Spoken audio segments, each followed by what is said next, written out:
जय श्री राम।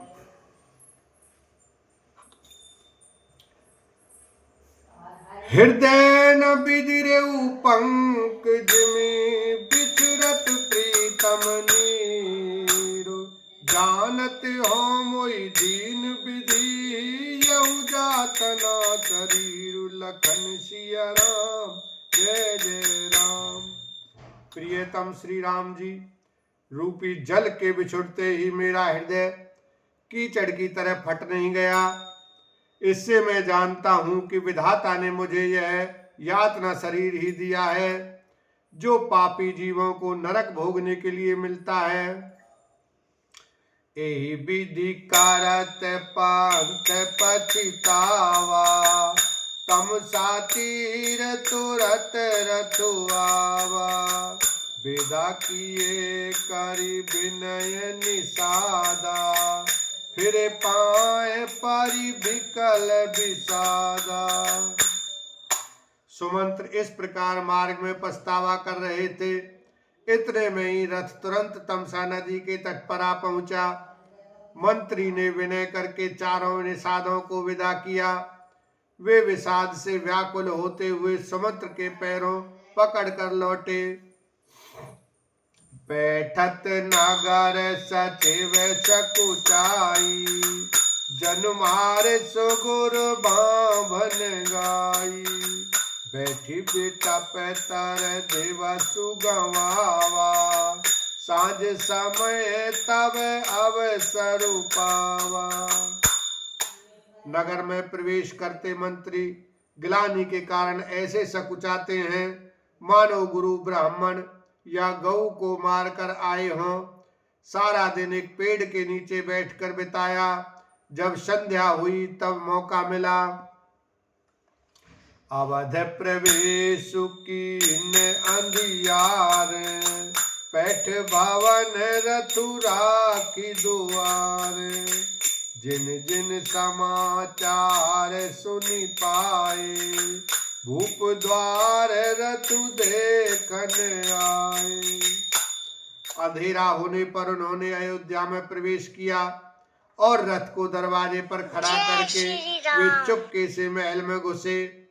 जिन जिन लोगों ने यह समाचार सुन पाया वे सभी रथ देखने को राजद्वार पर आए। रथ पहिचानी बिकल लखी घोर गरही गात जिमी आतप ओर।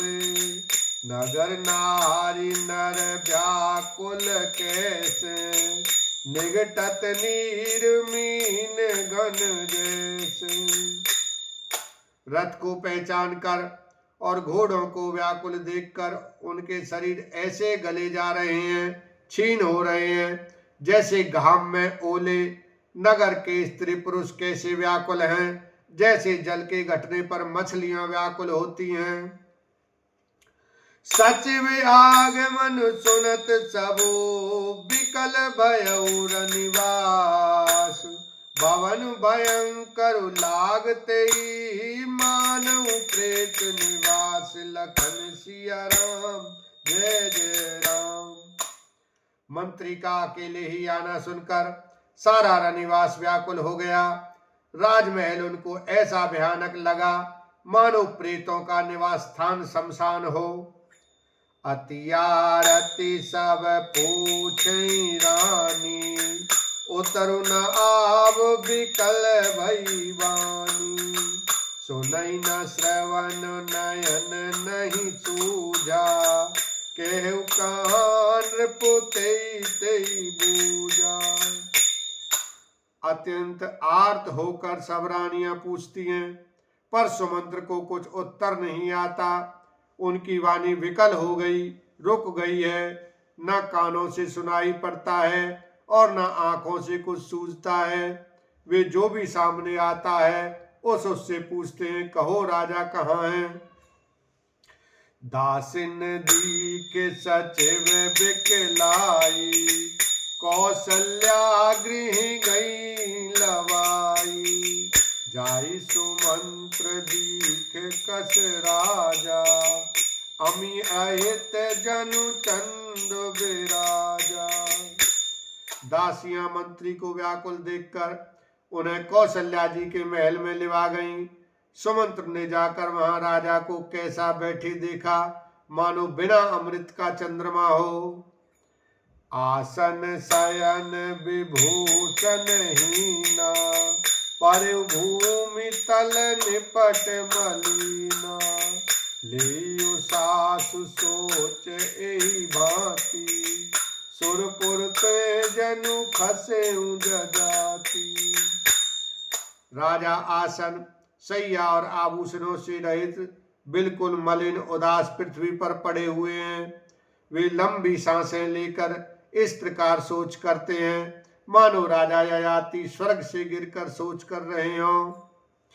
लेते सोच भारी छिन छिन छाती, जनु झरि पंख परेउ संपाति।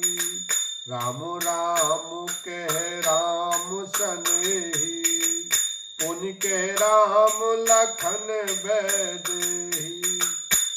राजा क्षण क्षण में सोच से छाती भर लेते हैं। ऐसी विकल दशा है, मानो गीधराज जटायु का भाई संपाति पंखों के जल जाने पर गिर पड़ा हो। राजा बार बार राम राम हा सनेही प्यारे राम कहते हैं, फिर हा राम हा लक्ष्मण हा जानकी ऐसा कहने लगते हैं। देखी सचिव जय जीव कही, कीन उदंड प्रणाम।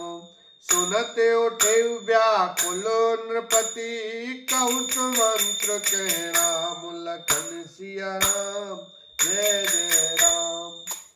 मंत्री ने देखकर जय जीव कहकर दंडवत प्रणाम किया। सुनते ही राजा व्याकुल होकर उठे और बोले, सुमंत्र कहो राम कहाँ है। भूप सुमंत्र लीन और लाई, बूढ़त कछु आधार जनु पाई। सहित स्नेह निकट बैठारी, पूछत राउ नयन भरी बारी। राजा ने सुमंत्र को हृदय से लगा लिया, मानो डूबते हुए आदमी को कुछ सहारा मिल गया हो। मंत्री को स्नेह के साथ पास बैठाकर नेत्रों में जल भरकर राजा पूछने लगे, राम कुशल कहु सखा स्नेही, कह रघुनाथ लखन बैदेही। आने फेर की बनहि सिधाए, सुनत लोचन जल छाए। हे मेरे प्रेमी सखा, श्री राम की कुशल कहो, बताओ श्री राम लक्ष्मण और जानकी कहाँ हैं। उन्हें लौटा लाए हो कि वे वन को चले गए। यह सुनते ही मंत्री के नेत्रों में जल भर आया। बोलो सियावर रामचंद्र की जय, उमापति महादेव की जय।